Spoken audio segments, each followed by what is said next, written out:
I want to know what the hell is going on. 3, 2, 1. Perfect. Did we all clap? I clap. Yes, we all clap. Yeah. So I went to a kink party last night. BDSM, largely like impact play kind of party. Well, I didn't think it was about kinked garden hoses, but go on. I mean, hey, you know, there's probably some parties for underwater basket weaving and all sorts of wonderful things to do. But no, this is not, I know this is going to be super surprising to anybody hearing the sound of my voice. This is not my first time to one of these parties. So I went there basically, long story short, like in support of a partner, in support of a friend, you know, that kind of thing. And just, you know, trying to help support other people, even though it's not necessarily my number one scene to hang out in all the time. Long story short, I'm at this fucking kink party and everybody's doing their own thing. And I was just so like, I was in a different mindset where like I was paying attention to the hockey scores and what was going on Twitter more. So like this whole kink party's going on and I'm just sitting off to the side with my own little like TV table and I've got my phone and my plate with the sandwiches. I tell you what, I spent the entire night just eating fucking sandwiches and eating the candy and having cupcakes, and I had a great fucking time. Anytime somebody came up to me and asked me a question, I would just be polite and kind of let them know I'm not really here to hang out. Someone comes and like rubs your shoulder and like traces a finger across your ear, and you're like, "I'm trying to eat a fucking sandwich. Like, leave me alone." The Red Wings are on. No, let me watch. Do you? It's the third period, Janet. It's the third period. No, it's not that kind of kink party, anyways. Which that's part of the reason why it's difficult for me to get into, because it's more like it's just BDSM. Like there are people there, a lot of people there they never take their clothes off. Like the men in suits are the ones that are doing the slapping and stuff like that. It's almost considered a faux pas if you were to act sexual during these things. It's not, that's why it's not necessarily my scene. It's a little bit different than, you know, sure. It's seeing people get naked and slap each other, but then they shake hands and say, "Good day, sir," afterwards is really, it's unique. It's still very funny. It's like, so I could see something like Tobias getting caught up in from Arrested Development. For sure. I mean, there's a lot of naked people walking around, but I mean, I was more concerned about the ratio of Kit Kat to Smarties in the candy bar. Yeah. Smarties are one of my favorites. I ate way too many Smarties. I think I feel my gout pushing up today. So I love a good Smartie. Anyways, we're Screen Share and Chill. Welcome. My name is Kelly. I'm Keith. I'm Jamie, and we talk about movies generally. It's true. Ostensibly. I swear. That's what we say. That's how we get away with fair use. We say that it's review. And I guess apparently this is what constitutes as this is content. Welcome. Yes. Welcome. Everything is content. Wow. Perfect. Obviously. Right now, that was perfect. Right now, we are in the middle of, we spin the wheel, and we spin the wheel to find out which genre of movie we're going to review, which decade we're going to pick it from, and each of us get to pick a movie from that time frame and that genre. Right now, we are in 90s documentaries, and it was Keith's pick this week. Keith, what did you pick and why? I picked Trekkies because I have seen it and enjoyed it, and I know that you are I guess, is it time to fill in the blank of Trekker or Trekkie? We'll get there. Okay. We'll get there. All right. An I know aficionado. You're a Trek associated person. Trek association. Trek adjacent. Yeah, it's my chosen lifestyle. Don't hate the sinner, hate the sin. All right. I do consider myself half Vulcan. I did draw the line low at having my ears surgically altered. It began as a vision of the future. The best thing I've ever done in my life. Star Trek, the blueprint for a better mankind. It became a phenomenon. I've been asked to marry people. That has touched millions. Everybody's seen the picture of Barbara Adams. I wore my uniform just as any other officer in the military would wear theirs. Star Trek is part entertainment and part philosophy. Now, they've got their own movie. Trekkies, I'd rather be known like as a Spiner femme. I like that. Who's your favorite captain? Kirk. He's a stud. They're devoted. This is my third convention. 20 or 30 or more. 50 or 60. They're misunderstood. Welcome to Starbase Dental. So, this is reception. This is where the patients check in. It's not like any other dentist office I've ever met in. And they may just be the most intelligent life form you've ever met. This costume is the uniform that I've designed from the film project that I'm working on, and it should be noted that this is only a prototypical version. I am guard 48, and this is guard number 28. That's right. 16 please. Do you like cheese on a superstar or without? Whoa! Without cheese? Have you ever served a Klingon before? Yes. We actually take turns being different characters, and it helps our relationship, yeah? Yeah, it does. How's it going out with different people? Trekkies. I am one of those people. Oh, my God. So I figured that it's been a while since I saw it, so I wasn't sure if it was going to be like overly mocking or fully embracing. But kind of just points the camera at people and lets them hang themselves for good and with their ill. own rope. Yeah, for mostly good, I will say. Like, minor spoiler, that overall the movie takes a 90+% respectful view of the fandom. You can tell people that were involved in the making of this movie probably are Star Trek fans themselves. Right. And I feel like it does that, and then it shows like but you can always go too far.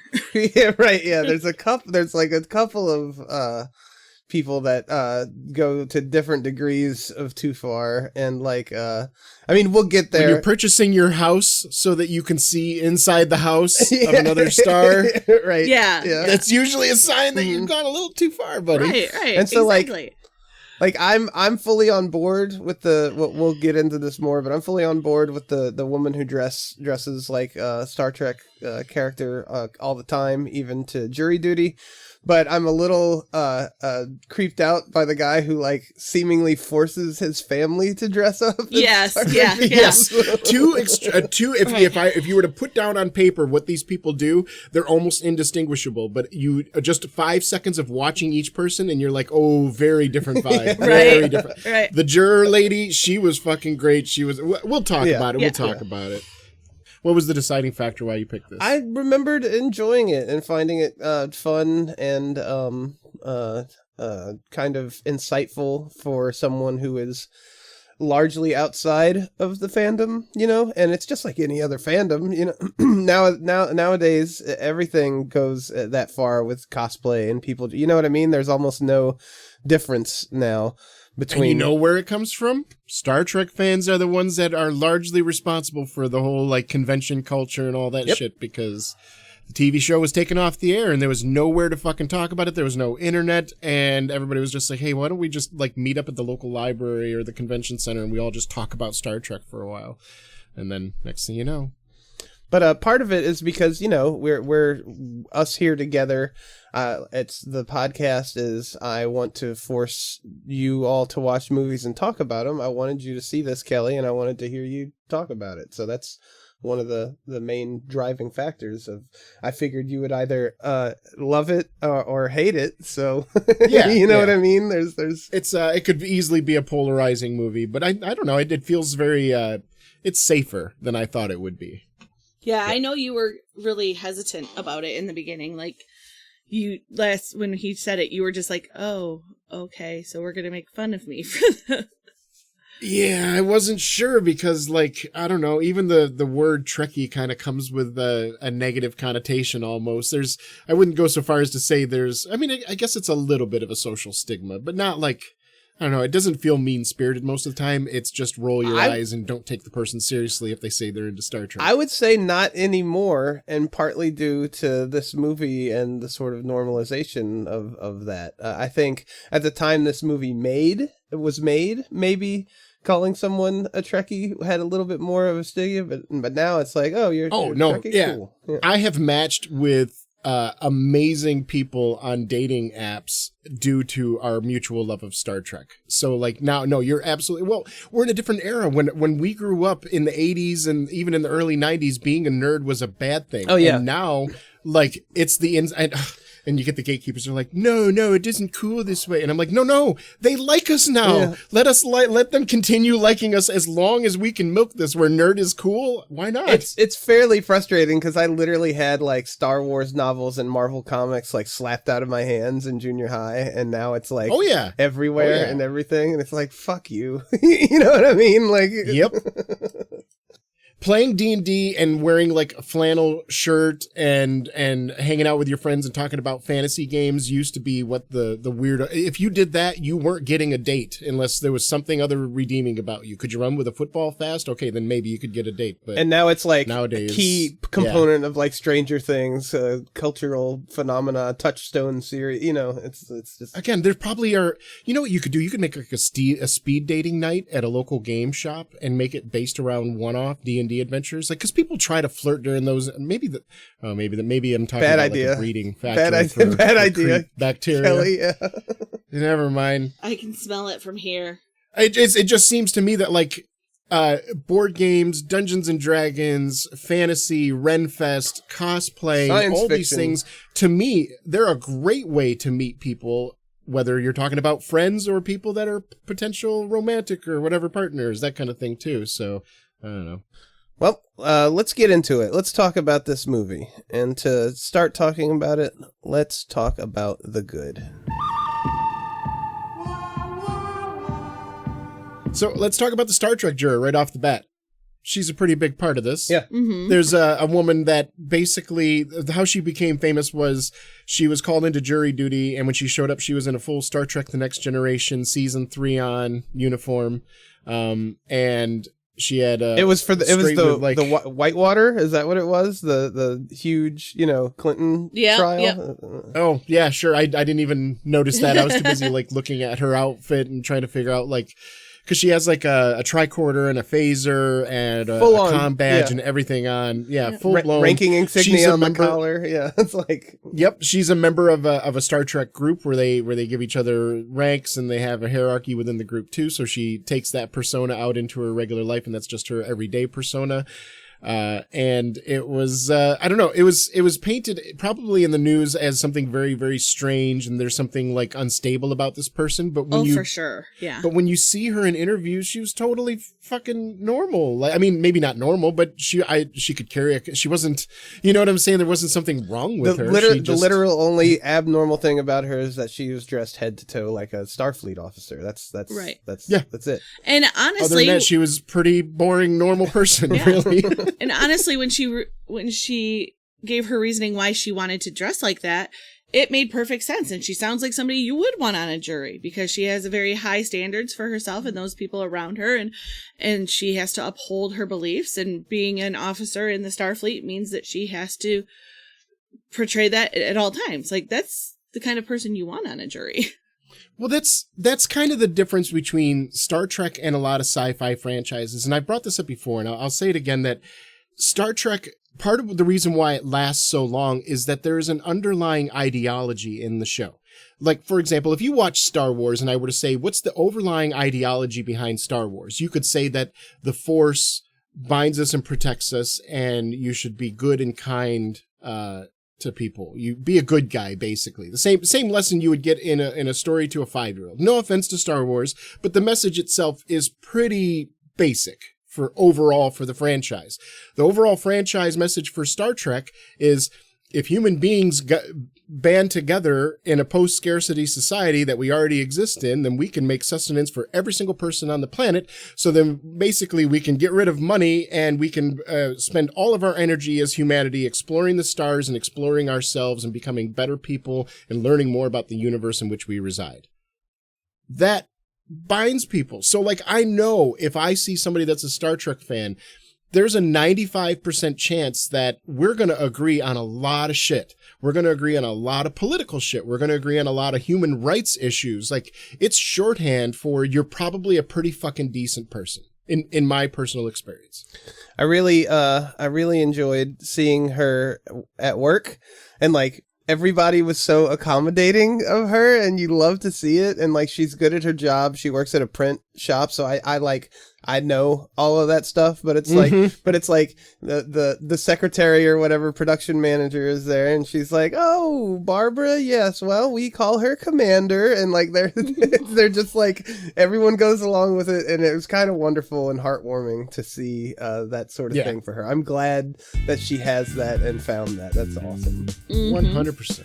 My name is Lieutenant Commander Barbara Adams. I'm commanding officer of the USS Artemis, which is the Little Rock unit of the Federation Alliance. I was selected, summoned for the jury for the Whitewater trial in Little Rock, Arkansas. One of our charters in the Federation Alliance is to perform community service. And as commanding officer, I'm the role model for my crew. And so I felt it was necessary and a good decision for me to wear my uniform.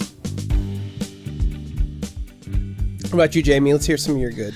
My first good is just, oh my God, Leonard Nimoy, because I loved Spock. I love Leonard Nimoy. I love his and seeing voice, him, man. And hearing his voice again, exactly. Just, hearing so him speak calming is like a warm blanket. I don't know how else to describe it. Right? And it's just like safe. Leonard Nimoy is such an interesting story because, like, he wanted to be an accomplished actor, of course, and then got the Star Trek role, enjoyed and embraced that role for the 3 years that it was on the air, and then went on and did completely different stuff. And he famously wrote a book that said, "I am not Spock," or I think it was the name of it, or something like that. And because he was trying to let the world know, like, I'm not just this one fucking character. But he says that, like, the conventions and the fans and him getting older and looking more into his own life introspectively, he realizes that he mistook things a little bit, and he came out with another book that said, "I am Spock." That was the name of the title, or the title of the book is "I Am Spock." And he kind of embraced how much that character meant to a lot of people. A lot of people say that he was one of the earliest autistically coded characters, or at least neurodivergent coded characters, and paved the way for a lot of other people like Data and whatever. But yeah, to me, he seems like, I don't know what he was like early on in life. I knew him mostly like from the 80s on, his public persona in his movies. And he seems very much like a Bob Ross type character, or, Jim Henson, one of those super kind, super nice. He always had kind things to say, even when he had public feuds with other people, Bill Shatner. He still didn't, get through the mud, not like somebody like I would. So, he was a force for positive energy in the world. Yeah. He had one quote in this that I'm glad you brought him up, because when they were asking him about conventions and what he felt about the fans wearing different outfits or dressing up as him, and if he saw that as homage or if he took offense to it, he smiled and said, "If it's thoughtful, it's a good thing." And that's really what it comes down to, really.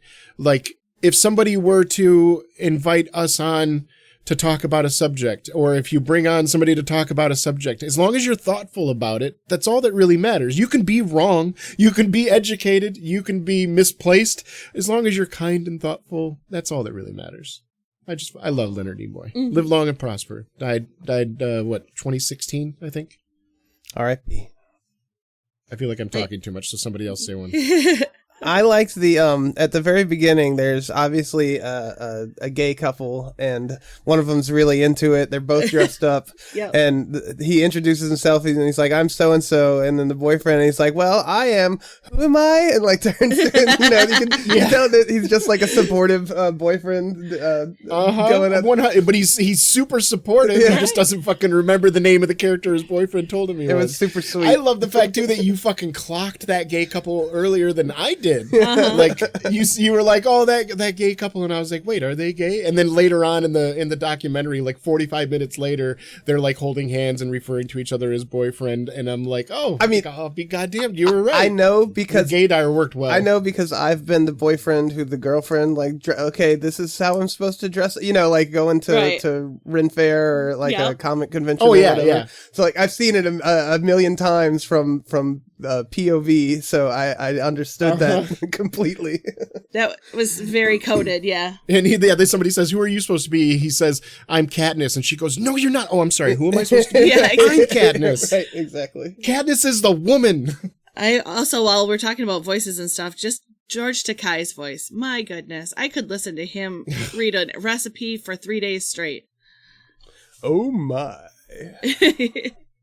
Yeah, like if voices were flavors, his would be like dark chocolate with sea salt. It's almost, it's and a hint of chili.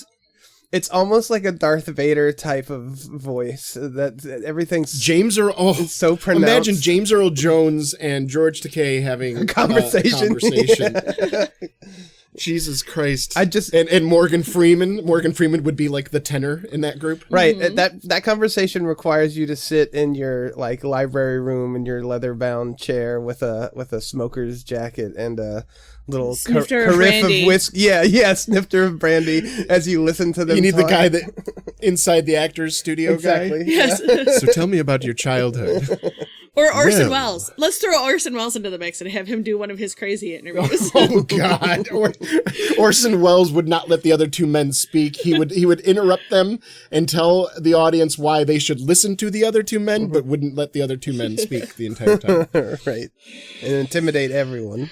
I love the fact that they highlighted IDIC in this movie. IDIC is a very important part of Star Trek. IDIC is what it stands for. It's an acronym. IDIC. Infinite Diversity. Yeah. Infinite diversity in infinite combinations. It basically pushes for diversity. It's what causes the Vulcans to take up space travel because they're super logical. They think they're the most superior race in the entire fucking galaxy. Why would they mingle with other races? Because somebody early on in Vulcan culture found the truism that there is infinite diversity in infinite combinations. We will only make ourselves stronger by learning more about other cultures and putting ourselves in those cultures as much as acceptable to understand them. And I love that little tiny throwaway line from, I think it's the original series, has kind of molded a lot of what makes, and it's not even the humans' culture philosophy. Right. It's the Vulcan philosophy of IDIC. And that to this day in Star Trek that is one of the driving forces, is that's how we are stronger, through diversity. Not all of us, everybody having different perspectives is a very important part of learning. Yeah, it's a shame how Star Trek's woke now, you know? Can I just say that clearly it wouldn't be the humans, because this is science fiction and it has some basis in reality. So obviously the humans aren't going to be the ones that come up with the idea that IDIC is good.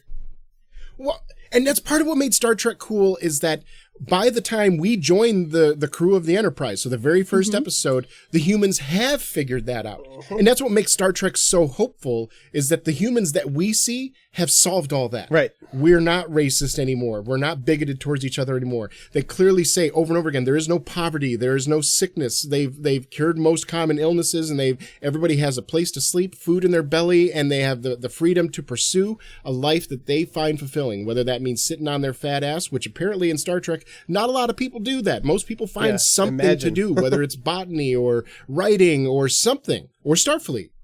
So IDIC is wonderful. I have a question for you, Kelly. Who is the emissary in context of Star Trek? The emissary of the prophets? I guess so. The emissary of the prophets is Benjamin Lafayette Sisko. Okay, so because there was some people in character cosplaying, and the group was asked, who's your favorite captain? And someone starts going, well, everyone likes to say Kirk, but I think Picard. And then three of them in the back, they like tap him on the shoulder and they're like, I believe you mean the emissary. And they're like, yes, the emissary, and like they all start repeating it because they were, I believe, characters from that, portion of Star Trek or whatever.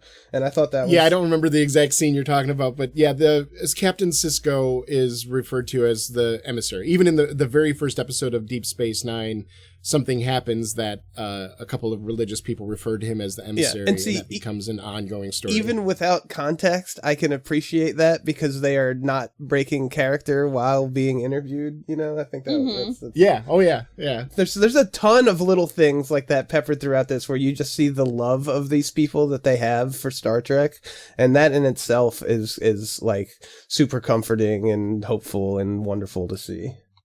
Because like you see this world where there's no poverty, there's no homelessness, there's no bigotry, and like I want to live in that world. Can we skip this phase that we're in right now with countries invading other countries and people starving babies and bombing babies and all this bullshit?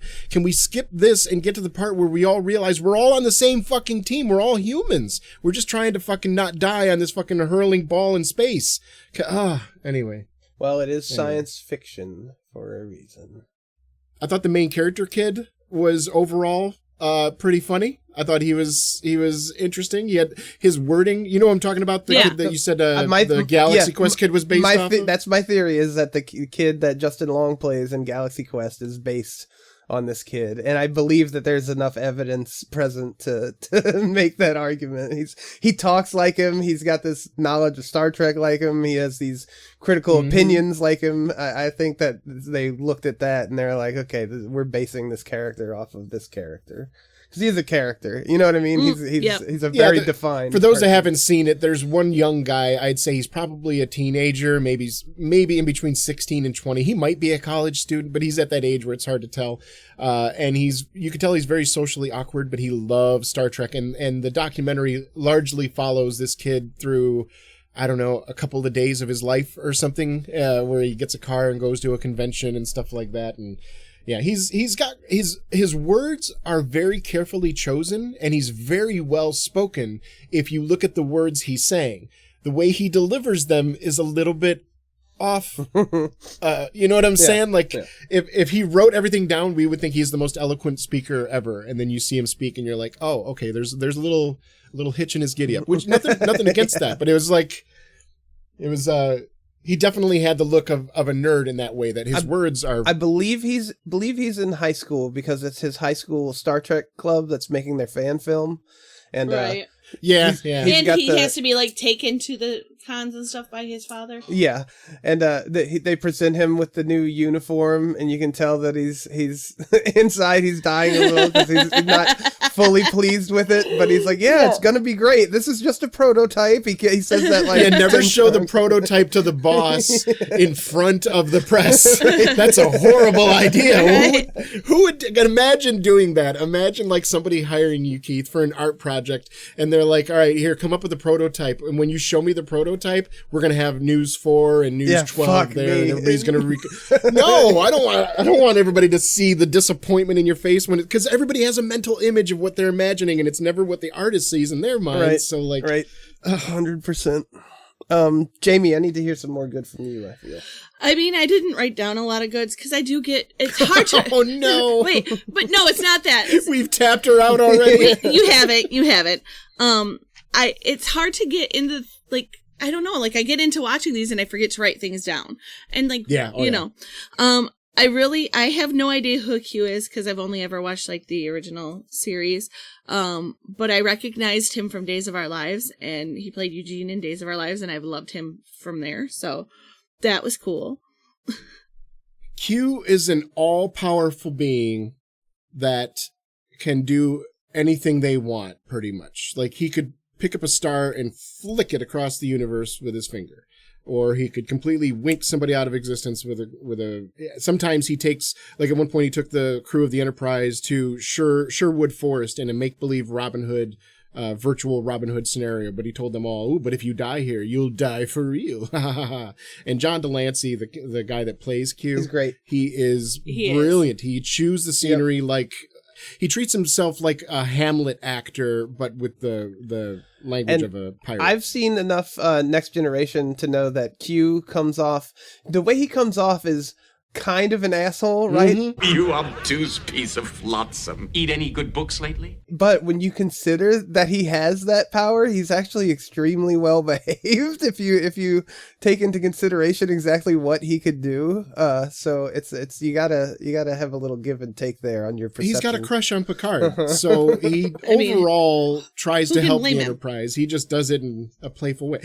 Loki. Loki is a great Yes. way to describe Okay. Q. Yes. Well, that's you right. know I know Loki. Playful, so. fun, Yeah. smart. Yeah, he's smart. He's brilliant. He's witty. The audience loves him because he's so fucking out there, and the crew of the Enterprise hates him because he brings them chaos. That's and a misery. perfect comparison almost. Jamie, you would probably dig The Next Generation because of him. And yes, Loki is the template that you could put on him. I agree 100%. That's one of my goods is the kid. So Q, John Delancey is telling the story about the Q virus. A fan that ran up to him in the street and said, "Oh, I didn't even mention that." The one I was thinking about is where he runs up to him and says, "Wait, are you Q?" And John Delancey says, "Yeah." And he goes, "Can you like bring people back from the dead?" And John Delancey says, "Only people I like." Yeah. And the kid nods and goes, "Cool." Yeah. And walks away. And that's the entire interaction as John Delancey tells it. And I loved it. I thought the Q virus was funny. He was at a conference and super sick. So gross. And left his drinking water glass on the table. And then jokingly, one of the auctioneers tried to auction it off, and there became a bidding war where the glass that Q drank from sold for $60 or whatever. And he was like, "I wouldn't drink that, kid." And he's like, "Whatever, I'm going to be patient zero for the Q virus." And he just drank and he drank it right there in front of the crowd, and the crowd cheered. Yeah, that made me gag a little bit. That's... What are you doing, Bo? That's... If you can't take a little bloody nose, maybe you ought to go back home and crawl under your bed. It's not safe out here. It's wondrous, with treasures to satiate desires both subtle and gross. But it's not for the timid. Speaking of the auction, I wrote down bidding war over what appears to be a piece of Klingon foreskin. I know that it was the head ridge part. I mean, it is the forehead, so it is foreskin. Well, put it this way: if it were Klingon, there'd be. If it was the foreskin, there'd be. Well, two that's of them. right. Because that's how canonically that's, Klingons have two penises. Yes, I was going to bring that up, and that's how it's shaped. It's like two. It's like the McDonald's two double arches. The shape of this thing. So. Keith was really paying a lot of Klingon attention. penis is a McDonald's double arch. I love that comparison. Keith was paying a lot of attention. Because you know they have foreskin. ridges. You think Klingon condoms? They don't have ridged condoms. That's the only way they come. So over 4 billion served. Only way they come. Yeah, I caught that. Yeah. There was a couple. There was all these different couples that they put the camera on and let them talk for a few minutes, and a lot of times they were like completely cosplay in Star Trek outfits, and there was one older couple, and they were very much wearing original series outfits. You could tell that their captain was Kirk, and she was even dressed like Yeoman Rand or Number One, something. I couldn't quite place it, but that kind of, original series outfit. And it felt like, and it might have just been my imagination, but I think the producers and editors of Trekkies, the documentary, put a little bit of a Gaussian filter on that couple that didn't seem to exist on other couples, which again, it might just be my imagination, but if it isn't my imagination and the editors did that on purpose, that is so fitting, because whenever, in the original series, whenever they would show somebody that was supposed to look beautiful or handsome or attractive in some way, they would put just a little bit of Gaussian filter over the camera, and it would give everything this kind of like shimmery look to it. And I'm like, that would be a nice little nod if the editors were like, here's this original series couple, they look so happy and attractive in their outfits and everything. I'm going to put the Gaussian filter on them. Or it might just be my imagination. You know when you find something really awesome and you just want to like tell everybody about it? Like a cool rock. Oh, yeah. Or a great movie. A nice stick. Well, that could be us, and you could share us with all your friends. I want to share the rock, but I don't want to share the stick. Am I a weirdo that way? Like, I want to show you my rock, but my stick, you can't touch it. That's not... Sounds well. Why do you do this? What I want you to do, bud, is get yourself a tape recorder and just go ahead and record yourself for a whole day. You'd be surprised at some of your phrasing. If my life was geared around the idea of don't let anybody touch my stick, it would have turned out differently. Let's just say that. Right? You should find cool rocks and share them with your local bank and Starbucks windows. No, please don't. Please don't. With the current state of the world, don't invite in that kind of attention to yourself. Right. Just get your coffee and move on. Yeah. Wink, wink.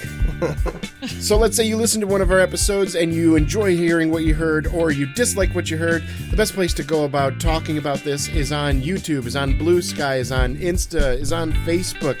But aside from these social medias, you know where we have the most meaningful conversations with our fans? Well, that would be Discord. They're your favorite place on the internet to go rant and rave, possibly besides Reddit. And we know y'all have one already.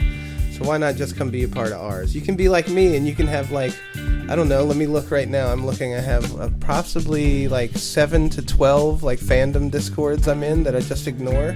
Exactly. Come do that. and I realized that I called our listeners fans, and all of a sudden I'm reminded that it's the relationship between us and our listeners is less of like a star and a fan, and more of like we're like an elderly person, and we're being helped down the street by the people that are nice enough to listen to the podcast. That's a bit more of an appropriate. It's like, okay, we're talking today about Lady Hawk. Yeah, okay, Grandpa, let's get you back. Interspecies erotica. Oh God, they're doing the Muppet thing again. But you could also review us at any of the places you can find a podcast. We'd love to see your review, and if you do review us, we will read it on air. Oh yeah, speaking of Kelly, I believe we have a brand new shiny review for you to read for us. Everyone gather around. This review was given a while ago. I just don't think we ever got to reading it for everybody, and once you see what the review is about, you'll understand why. It's important for us to have this kind of message get out there in the world. And the review goes like this. They give us 5 out of 5 stars. Thank you. And it says, the Screen Share and Chill podcast is the podcast I've always wanted to start myself. One of the few things I love more than movies is talking about them with fun people. The hosts are great and complement each other well. The pacing is also nice. Kelly has a very nice listening voice with a smiley face emoji. Okay, now here's the thing, dear listener. You cannot tell Kelly this kind of thing. His head is already like so big he can't make it out of his apartment door. So if I lean too far to one side, it just kind of topples over and I land on the ground. It's hard for me to get back up. Wonderful review. Thank you for that. But let's not do any more like that. Let's give some compliments to or me and Jamie.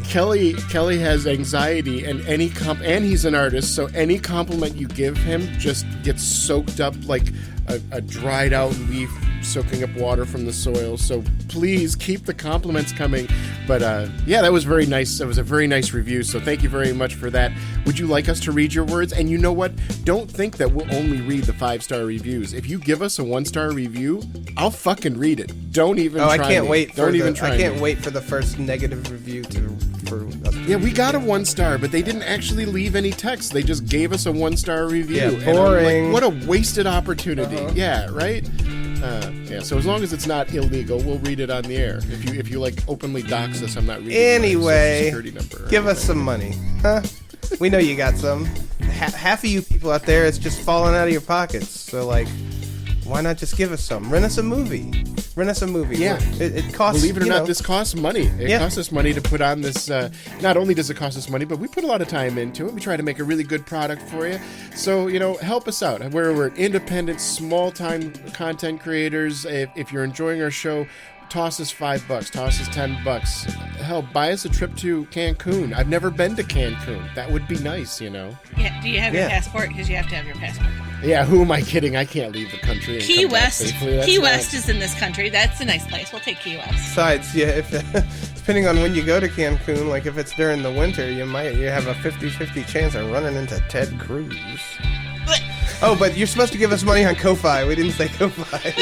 Ko-Fi.com/screenshare. That's probably an important part of doing an ad. We are such professionals. Yes. We are so good at this. Consummate professionals. Yes.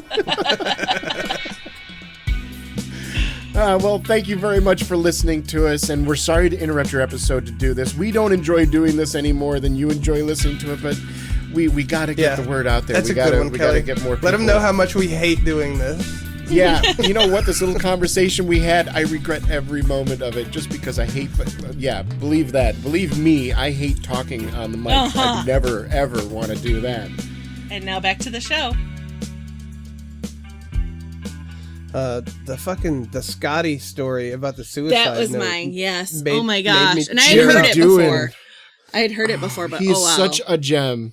I fucking love Jimmy Doohan, and that story right there. Now you understand why he is a foundational part of the Star Trek con community. Everybody loves. I mean, everybody loves Scotty. That was to paraphrase for the listeners who haven't seen it.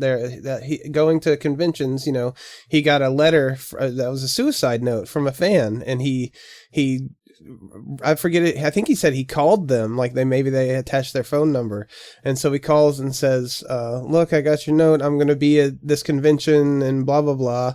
I want to see you there." And they came, and he's like, "All right, well, I'm going to be at the next one." And he kept this person alive by inviting them to the next convention down the road and having them come and talking to them and being present for this person. And it was my eyes got wet. And then the person just kind of disappeared off the map for like 5-10 years or something like that. And eventually they got back in touch with Jimmy again and said, "Hey, I want to let you know you saved my life. I'm married and I'm pursuing my master's degree or PhD or something like that." And as Jimmy is telling the story, he is tearing up himself. And so was I. I don't know. Yeah, I was crying. You can just see the goodness. You know what I'm saying? Yeah. You can see the goodness in some people. And I know that I would feel safe with him watching my puppy if I had to go out of town. Yeah, that was a beautiful, sweet story. And, I don't remember it and I wasn't expecting it. It's one of those things that kind of just comes out and pops you in the nose. And I was like, God damn, what a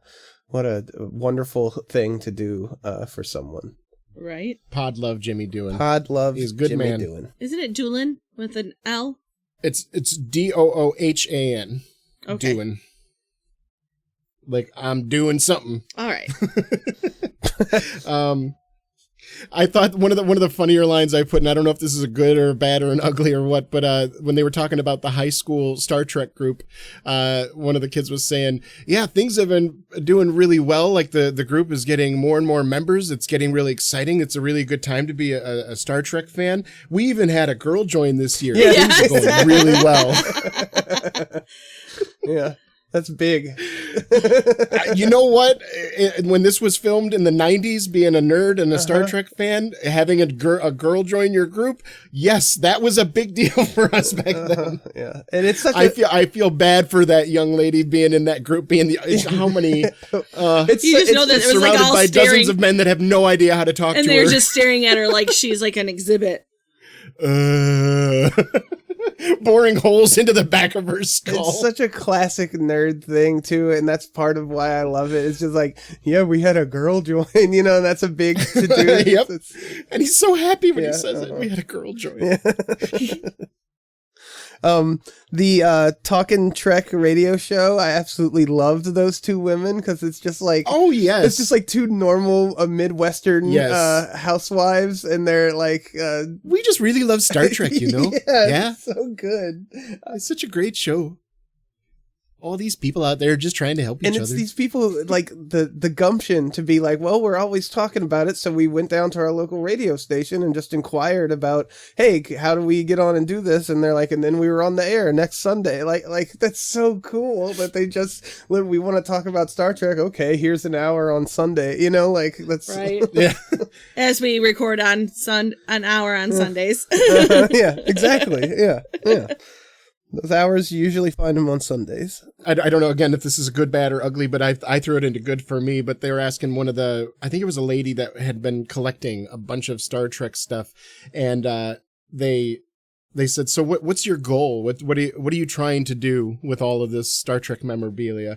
And she smiles proudly and she says, I'm just trying to get everything I can, before I die. Yep. Of Star Trek. I'm like, whoa, that last phrase. Let's go back to that. Was that a verbal typo, or did you mean that you're going to die of Star Trek? How do you die of Star Trek? I mean, if you gather enough stuff, it will crush you. So I guess. Yeah. you rely on the transporter at the worst possible time. What happened to her? Oh, she died of Star Trek. I'm pretty much out of good, so whoever's got more, feel free. I am also out of good. I got two little small things. I thought I was done, but I got two more little small things. One, I think the shuttlecraft truck was cool looking. And I don't know how. Oh, there was the kid at one point was buying a vehicle for himself. Yeah, because that makes sense if he was high school age and he was probably getting his first car. And it was like a minivan that somebody had added a few parts to it and painted on the sides and made it look like a shuttlecraft from next gen era. And I kid you not that I would drive that without any reservations whatsoever. I don't care. Look at me all you want. I will smile at you proudly. I'm probably not wearing a Star Trek uniform in the vehicle, but fuck yeah, I would drive that as long as it ran, man. And my last note here is that it seems to me so obvious, and it's something they highlighted during the documentary, but sci-fi kills racism, period. Like, that's one of my favorite things about sci-fi is that it shows you how arbitrary and stupid human bigotry is.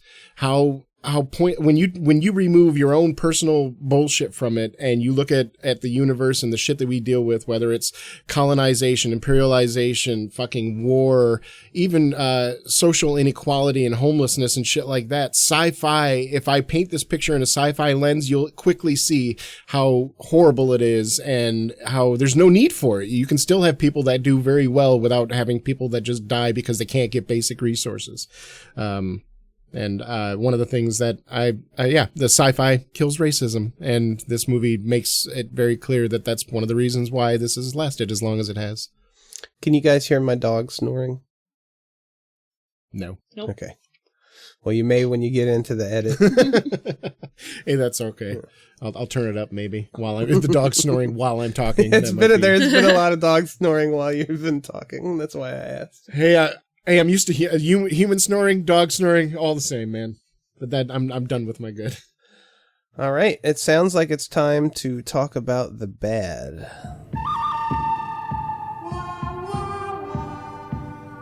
I don't exactly remember with what it goes with in this movie, but discussing your sexual proclivities on a movie for your client to find is kind of weird.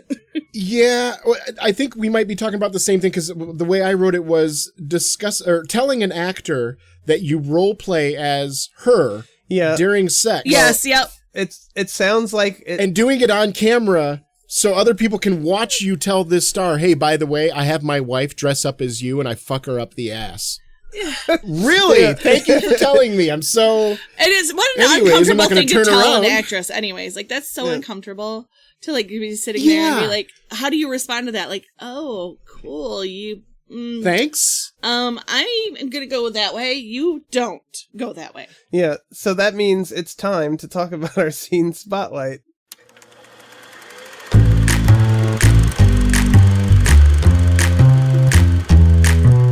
So, scene spotlight, the dentist with the blink if you feel safe family that he is forced to dress up like Star Trek characters, who has redone his whole dental office, which is kind of cool actually, even though it's like it's chinchy, is that the word? It's not done like a Star Trek. Yeah, it's not done like a Star Trek dentist. It's done like a Star Trek toy shop, but there's also a dentist chair in it. Right. And that is a big difference to me. Like, why are you making your people wear Star Trek uniforms if you're not going to pretend this is like a sick bay dentistry type area? Yes, even that I would have had much more respect for. Even the employees, he had one who said, like, I lasted 6 months before he's like, you have to wear the uniform, and made this. Yeah, she goes. He eventually wore me down, and they're like, how'd he wear you down? And she looked a little nervous as she looked around and said, he told me I had to or I'd be fired. Yeah. Oh, okay. And you could imagine, like, the producers, like, they were expecting this funny story, and it was like, oh no, just pure capitalistic exploitation. Yeah. That's how he got me to do it. He's just a dick. Yeah, complete. So yeah, this dentist fucking makes his family dress up as Star Trek all the time, and you can tell his wife whether she's like fucking on Quaaludes or if she's just totally on board. Yeah. But she's got a smile ear to ear, and she's just happy to be a part of this weirdo family. But then you got the daughter, which is kind of going along with it. She seems to like be halfway. Right. She's okay with it most of the time. And the son, the little boy, is being held hostage. Yes. He's always looking off camera like, is there anybody here that sees how stupid this fucking somebody save me, please. Somebody help me. I don't want to be a part of this. I don't want to deal with this. Why am I forced to do this? My father is so weird. Like, that's the whole vibe that kid gives off. Yeah. Then you combine it with his Elvis Presley / Star Trek themed dentist office, him exploiting his workers into dressing a certain way that has nothing to do with fucking dentistry or good medicine, and then you have him telling that's where he had an interview. So I think it was Tasha Yar, where which Denise Crosby is the actor's name. So they meet Denise Crosby, and he and his wife is blonde as well, and he says something along the lines of, sometimes when we're intimate, we role play as if I'm Data and she is Yar, which is basically telling the actor, sometimes when I'm having sex with my wife, she pretends she's you and I pretend that she's you too. She's like, we have a great time doing it. Right. I'm like, what the fuck is wrong with you, man? Like, okay, you want to have that role play? Yeah, that's fine. You keep it in your own bedroom. Right. We don't want to fucking know. Nobody wants to know about that. Maybe the producers of the film do, because it's good for ratings. Right. Good lord. None of us want to. But, like, seriously, think about, like, that's your dentist, and all of a sudden you're watching this movie and your dentist, and now you know that about your dentist's sex life. Like, what? Right, yeah. No. Yeah, Like, next time he's like, so oh how, my God. So, like, how are you doing today? You're like, I don't want to talk about it. Your Eddie, hands did are you- never going in my mouth again. Did you get They're up to never anything fun this weekend? I went to a con. Oh, did you? Oh, okay. All right, well, time to put you under. You know, like No. no. Absolutely not. Oh, maybe I think I saw them last night at that party. Yeah, it sounds like you Probably. might have. But yeah, he was the most deranged of the bunch to me. There were some people that I think other people might point. No, it was certainly that guy. And I say that guy because I feel like his family is very likely doing it under duress. Yes. So. Yeah, there is a definite hierarchy in that. He is the captain of that ship, and he's ruling it with an iron fist. Yeah. Yeah, and there's a difference too, that there are some other people that they highlight, which we'll talk about, that are maybe not the most mentally stable, I guess is one way to put it. Yeah. But I don't see them as mean-spirited or like being a little bit more forceful and inappropriate with it. Yeah. In a I don't know, this guy, he just had a little bit of a creep vibe going. Yeah. And that little boy looked so uncomfortable that I just felt immediate empathy for him, which meant that I was immediately against the dad in some small way. Well, I think you initially said blink twice if you're safe or whatever. Exactly. Or if you need help. That's what it felt like. Well, and even, like, let's be honest, even if it wasn't as far out as it was with this dentist family, if you're a kid of that age in the 90s, and your parents are putting you on a documentary about nerd culture, even if they don't make you dress up, you're going to be like, kids that age are already self-conscious about everything. So I'm cursed for life. I'm never getting a date. Right, ever. exactly. And then on top of it, you have to wear the costume. Wear the fucking suit, son. Wear the fucking suit. And then your dad talks about his sex life. My parents shot down my kite before I even got it off the ground. Right. Like, it's so horrifying in so many levels for that kid. I hope that kid's doing wonderful today and doesn't talk to his father at all. Nobody would. I mean, he's so young. He's so young that nobody would recognize him. The only way anybody would recognize him is if he tells them, which I would assume later on in life he probably embraces it. Like, oh yeah, I was in a movie once. Here, I'll show you. That's me. Yeah, I'm the kid that looks freaked out. Can I meet your parents? No, they're dead. Yeah, I'm literally brainstorming a Meet the Fockers style screenplay right now. But it's like well, we're getting married. I guess you have to meet my parents, and it's them. That would be hilarious. And he's the day that they're going to meet the family, he hands her a box, and she goes, "What's this?" And he goes, "I just need you to wear this. Don't ask questions." Yeah. She comes out in like full on Spock uniform. Deanna Troi, the counselor outfit that shows a little bit of cleavage. And she looks at the cleavage and he's like, well, I want to make a good impression. She's acting like all sexy at first and he's like, please don't. Please don't. Please, no. My mom wore that for the first 5 years of my life. You don't want to open that door. I mean, I might respond well to it and that might freak us both out. So let's not go there. So I'm going to write that script now. Thanks. You could do it and get away with it by making it the Meet the Spockers, Meet the Trekkers. Meet the Trekkers.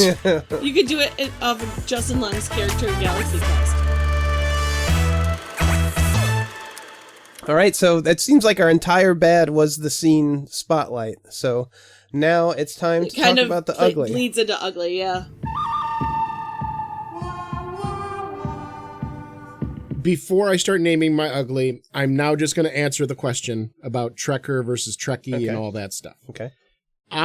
Most of my life, have considered myself a Trekker. I knew that. Because Trekkie doesn't sound right to me. Like, I just don't like the sound of the word. I'm on the It sounds like spectrum. playful.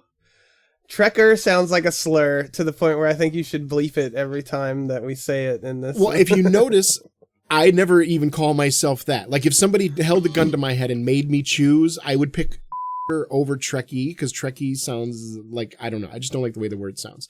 But honestly, I call myself a Star Trek fan. Yeah, that's good what I you. call myself. Yeah, like, what do they call Star Wars fans?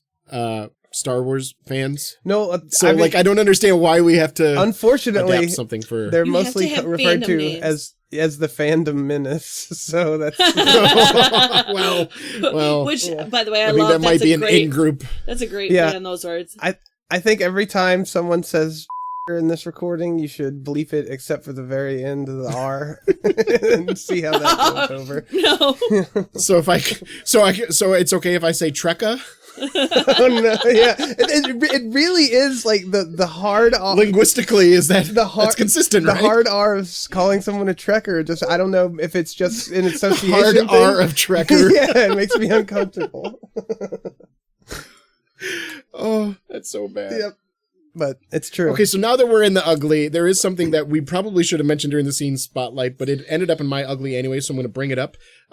When they were showing the dentist's office, they showed the way that their keyboard and mouse layout was, and the mouse pad was to the left of the keyboard, and they were using their right hand on the mouse to the left of the keyboard, and their left hand was crisscrossed with their hand on the keyboard itself. Dear listener, and it was like, I will have you know that Kelly had to pause the movie and rewind it to point this out to us and make a huge deal out of it, and I get it 100%. Once I saw it, I was like, that's deranged. You monster. Imagine somebody sitting at a desk and facing the wrong direction and then turning backwards to type. It's that uncomfortable to look at. Like, why are you sitting like that? That doesn't make any fucking sense. But I have a coworker who does. It was ugly. When I have to use his office, definitely it makes me want to cry. Well, and that was at the same dentist's office, but then we did see it in the Teenage Wonder in his office. But he too, used his left hand, so he's probably yes, that's left-handed. the difference. He was left-handed, so yeah, big difference. Right. Anybody else got an ugly? I don't. I just had the psycho dentist. Is what I wrote just down. telling somebody you cosplay as them during sex. That's so weird. Well, I got two more. One is there was one fan that they kept highlighting, and I'm not sure what was going on with the fan. My interpretation was that it was a man playing a character in drag. And the interviews were very intimate, one-on-one, and they were letting this what I'm perceiving as a man playing a female character kind of do a lot of really cringy things, and it felt like now completely separate to somebody role-playing or cosplaying as a character of a different gender, or even if this person was trans or anything of the above. That's completely irrelevant to that, but it felt like we were looking at somebody that was not in a good mental health place. And it felt like the producers, my impression is it felt icky. It felt like they were putting the camera on somebody that was not in a healthy place and letting it roll and seeing what kind of cringy stuff was going to happen, and then taking a lot of that cringy stuff and putting it on screen for the idea of, like, I did not get the impression that the producers were saying, here, appreciate this eccentric but fun thing. It was, here, look and point at this thing and see how gross this is to look at, or how cringy this is to listen to, or it felt, I don't know. Am I the only one? Did anybody else get that impression? I don't think I got it to the same level feeling as you did, but there's definitely a little. I think it was in the thing of we're going to point the camera at this spectrum of Star Trek fans and be what it may. Here, this one looks interesting. Let's see what they have to do and say. I didn't get an overly like going out of their way to be mean-spirited about it, but I think certainly it made the cut for the reasons that you stated. You know what I mean? Like, yeah, it felt like putting the bad auditions on American Idol. Yeah, sure. Like, why would you put the worst of the worst? Because we all want to point and go, ew, at that. And that's what it felt like to me. And maybe I'm wrong. And again, I'm not trying to be insensitive. If other people see it and they were like, no, I took that very seriously. And it was very, I don't know, maybe it was just my own personal cringe that happened. So, I mean, they definitely do catch them on like, they put them on the spot to like sing. They kind of put themselves on the spot to sing this song, and then they can't remember the words, and so it just kind of derails and deflates. It's awkward and uncomfortable. Yeah. Exactly. Like, I don't know, if we brought on a guest and I asked them to explain something and they awkwardly stammered and stuff like that, I would probably edit that out. Cut the you know segment. what I'm saying? Yeah, like, right. if it's a live show, it's one thing, but if I have the ability to edit out to make it sound like this person didn't have this awkward pause, sure, whatever. I'm not trying to make you look worse, and that's what it felt like the editor did. Is they went ahead and let the worst shit go through and go, ha ha ha, look at this person fucking up on camera. Anyway, the other ugly I have is that the DJs, I felt that they were completely, there's two DJs that show up over and over again in this documentary that it seems like one of them has a passing interest in Star Trek and the other one has a very vehement dislike of Star Trek. Yeah. And they were covering a Star Trek convention in the area or something, and they were like playing Star Trek music poorly, and we watched them play poorly for like a minute, and it was just stupid. And then we saw them try to, like, one of the guys is like making fun of Star Trek, but he doesn't really know Star Trek to make fun of it. So the other guy is like going, oh, it's not really like that. Ha ha ha. And I'm like, why? Like, even if you wanted to find somebody that was a dissident voice against Star Trek, these are the best dissident voices Right. you could find. They just felt stupid. It was just pointless. The whole point of having somebody there, they didn't fulfill it. And that would be the end of our bad, or our ugly. Yeah. And our bad.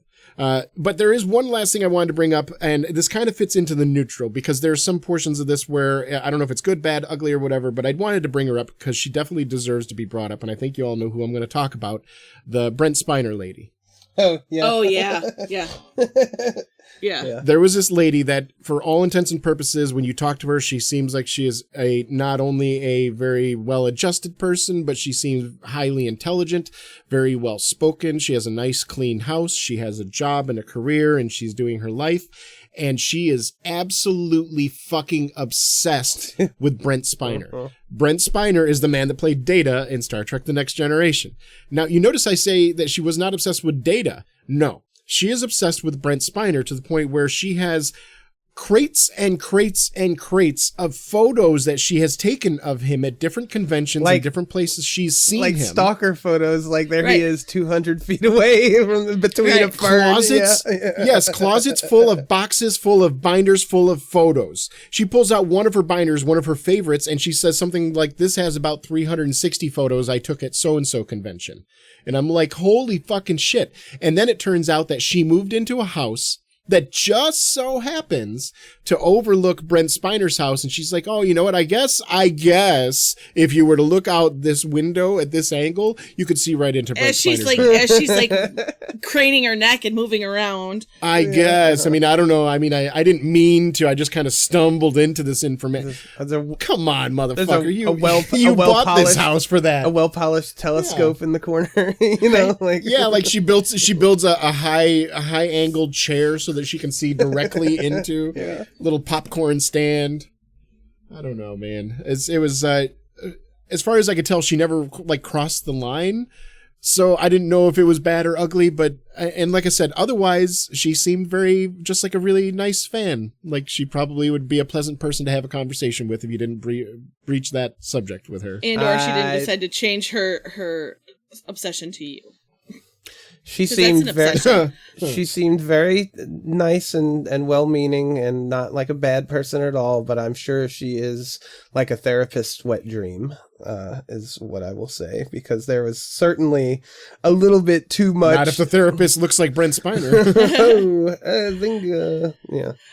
But I bet you a little that too she- heavy obsession yeah. with Brent Spiner. I bet you that security at the cons has a picture of her specifically. Oh, they know exactly who the fuck Yeah. she is. They know her middle name. Yeah. They know where she grew up. They have detailed dossiers. She's got on that she's got woman. a code name like Eagle has landed. Be on the lookout. You know? Yeah. In the morning briefing before con, they just have a section dedicated to her. But most of the guys don't even pay attention because it's the same thing they've been hearing for 10 years. Right. You're like, yeah, I know her. I call her out by name when I see her. Calms her down a little bit. So, aside from all of that, with the Klingons and all the different emissaries and captains and the weird obsessions and the cool Idic stuff, when it comes to Trekkies, did you enjoy it? And would you give it a thumbs up? You really want to do this? Here. Now, yes. Okay. Okay. Let's do it. I did. I thought it was fun. I loved the nostalgia factor of it because I did love the original series, and like Spock was one of my first crushes, which when you talk about him being neurodivergent coded, kind of made me go, oh, that makes so much sense. So You know that pissed off Bill Shatner? That he was seen as a secondary sex object at sometimes. In that some does not conventions and surprise stuff. me at all. Because Spock wasn't intended to be a Right, sex no. object. He was the best friend. Right. You know. So, yeah. And I loved it. I had a good time watching it. I had a good time watching it with you guys. So, thumbs up. Keith? Woohoo! Yes, definite thumbs up. I like, me and Kelly, I'm the Star Wars guy, he's the Star Trek guy, so I like having a little peek into some of that stuff, even though it's kind of dated and it's not current, but, there's a lot of, as Kelly has confirmed, there's a lot of showing what it is about Star Trek that people love, and having that sort of, understanding and grasping of all the stuff. It's great context to have, and it's a fun kind of mostly feel good documentary. Like you like characters, you're rooting for some characters, you're cringing at the psycho doctor dentist, and I had a good time with it. Thumbs up. Kelly, what about you? Yes, I would definitely give it a thumbs up.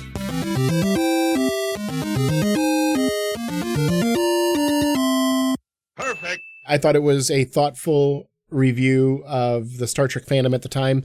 And I think part of what you were saying, even though it's dated, part of what makes it relevant, and that's what I liked about Paris is Burning, and that's what I liked about this, is that it was just a snapshot of that time. Yeah. Conventions have changed since then a little bit, and some things are probably a lot of the same.